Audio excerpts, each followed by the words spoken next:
এটা একটি অত্যন্ত ফ্যামিলি পার্ক, মনোরম পরিবেশ।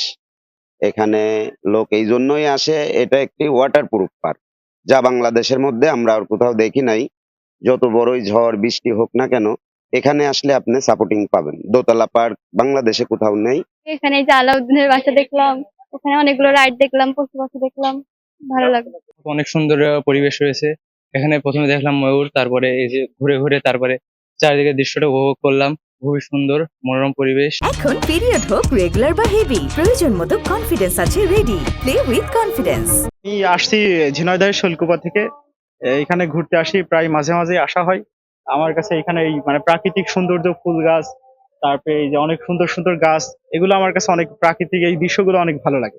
নগর চুয়াডাঙ্গা থেকে এসেছি, এখানে অনেক কিছুই দেখলাম, গাছপালা, তারপর অনেক প্রজাতির পশু পাখি দেখলাম, তারপরে হচ্ছে অনেক রাইড দেখলাম বড় বড়।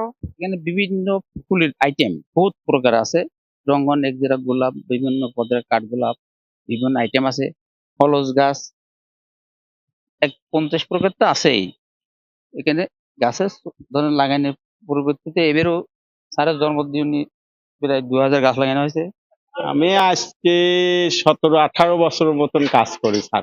আমাদের এখানে প্রচুর পরিমাণ রাইড আছে আর প্রচুর গাছগাছালি আছে। এখানে এত প্রকার গাছগাছালি আছে, আমাদের মানে এমন কোনো গাছ নাই যে আমাদের এখানে নাই, পাবেন না। এখানে সব রকম গাছগাছালি আছে। এখন পিরিয়ড হোক রেগুলার বা হেভি, প্রয়োজন মতো কনফিডেন্স আছে ready. Play with confidence. Chuadanga জেলা জীবননগর থানা, জীবননগর একটা স্কুল, সর্বকাল আদর্শ মাধ্যমিক বিদ্যালয়।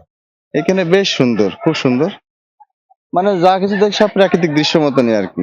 ফেব্রুয়ারি 24 থেকে এবছরের এই পর্যন্ত আমরা প্রায় 1500 গাছ লাগিয়েছি আমাদের পার্ক প্যারেন্ট লজ মিলিয়ে। তো এইটার উপকার আমরা পাচ্ছি, আপনারা হয়তো অলরেডি ঘুরে দেখেছেন। বিভিন্ন প্রজাতির পাখি, যেমন হচ্ছে আপনার শালিক, টুনটুনি, মাছরাঙা, তারপরে চড়ুই, পানকৌড়ি, আর নতুন একটা পাখি গ্রামের, পুরনো একটা পাখি হচ্ছে বউ কথা কও, এটাও ইদানিং আমরা দেখতে পাচ্ছি। তো আমরা যে বায়োডাইভার্সিটি বা গ্রিন প্রজেক্টের নিয়ে কাজ করছি, পরিবেশের ভারসাম্য রক্ষায় কাজ করছি, এটার পেছনে হচ্ছে আমাদের চেয়ারম্যান ম্যাডাম খুব বেশি ভূমিকা রাখেন আর কি। উনি আমাকে মেনলি এই দায়িত্বটা দিয়েছেন।